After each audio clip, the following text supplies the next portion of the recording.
Ukraine said Russia destroyed houses in the southeast and cut off power in many areas with new missile fire on Monday, December 5, 2022, while Moscow said Ukrainian drones attacked two air bases deep inside Russian territory or hundreds of km from the front line.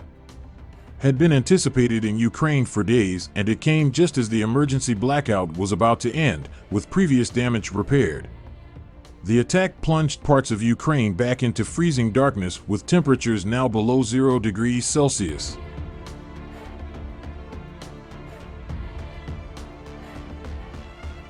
At least 4 people were killed in the Russian missile strike, Ukrainian President Volodymyr Zelensky said, adding that most of the around 70 missiles were shot down. Energy workers have started work to restore electricity supply, he said. Meanwhile, the Russian Defense Ministry said Ukrainian drones attacked 2 air bases in Ryazan and Saratov in south-central Russia, killing 3 servicemen and wounding 4, with 2 aircraft damaged. Attack drones can be taken down after an attack.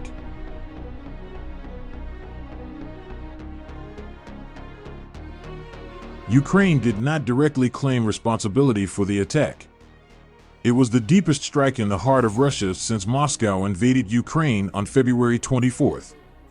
One of the targets, Engels Air Base near the city of Saratov, about 730 kilometers southeast of Moscow, hosted bombers belonging to Russia's strategic nuclear forces. It said the drone, which was flying at low altitude, was intercepted by air defenses and shot down. Deaths were reported at the Ryazan base, 185 kilometers southeast of Moscow. Russia's defense ministry described the drone attack as a terrorist act aimed at disrupting its long-range flights.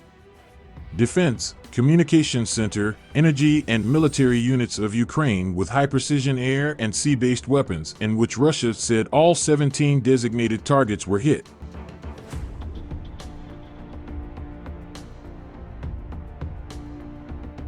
Russia began ordering its troops to retreat in the Ukrainian war frontline city of Kherson on Wednesday. This is a new surprise by Russian President Vladimir Putin's army. The announcement of the troop withdrawal was made in person by Russian Defense Minister Sergei Shoigu at a televised meeting with the Russian commander in Ukraine, Sergei Surovikin.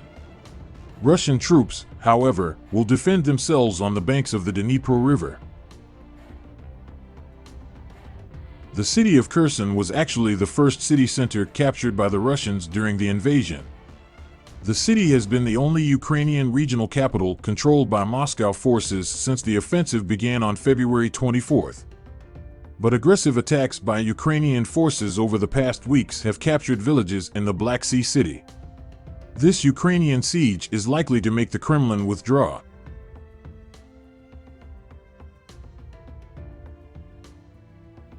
The Ukrainian military's counterattack in Zaporizhia has even been going on since last month, where 3 units of the Russian S-300 multi-rocket launch system, MLRS, were successfully destroyed.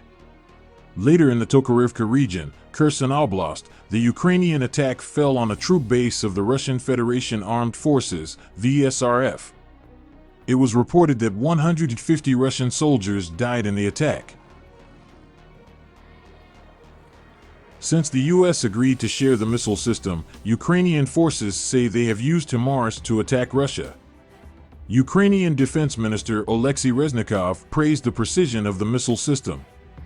Reznikov said the accuracy of the HIMARS had allowed Ukrainian troops to destroy bridge crossings, as well as ammunition storage areas and Russian command posts. According to Reznikov, the attack cost Russian troops their ability to conduct combat operations.